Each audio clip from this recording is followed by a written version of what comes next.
We now shift focus to Latin America. It's been over a week since the US captured Venezuela's President Maduro. American forces bombed Caracas and then raided the military complex where Maduro and his wife were staying. Venezuela says that at least 100 people were killed by the American forces as they were abducting Maduro.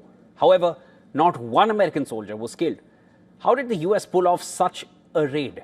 New reports say that they may have used a secret weapon to put Maduro's guards out of action. More in this next report. Take a look.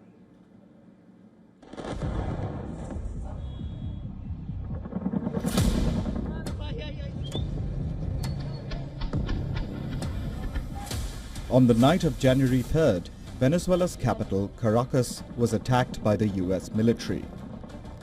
The Americans bombed several military facilities in and around Caracas, and then sent in choppers to abduct Venezuela's president, Nicolás Maduro. Maduro and his wife were sleeping at the Fuerte Tiuna military base. A number of senior Venezuelan officials lived there, and the base was among the locations targeted by the American strikes. Then, Delta Force commandos were lowered into the compound and they proceeded to capture Maduro. But the commandos still had to face dozens of guards who were protecting the Venezuelan president. Many of them were from Cuba because Maduro reportedly trusted Cubans more than his own security staff. But dozens of the guards were slain while the Americans extracted Maduro. One of the survivors, however, has given an eyewitness account of the raid. He said that they were completely outmatched by the American soldiers, and one part of his testimony stood out. He claimed that the US military used a powerful sonic weapon which brought the guards to their knees.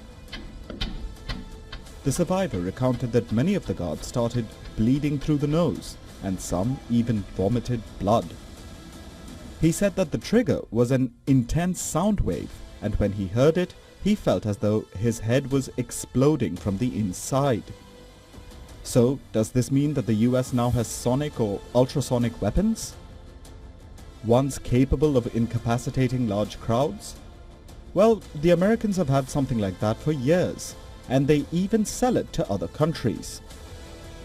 This is the LRAD 450, mounted on a Serbian Land Rover.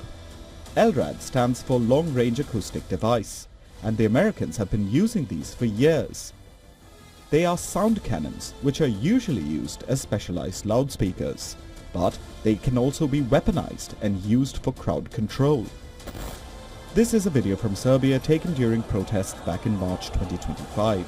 These were anti-corruption protests, but suddenly the protesters started running away, and there was a stampede.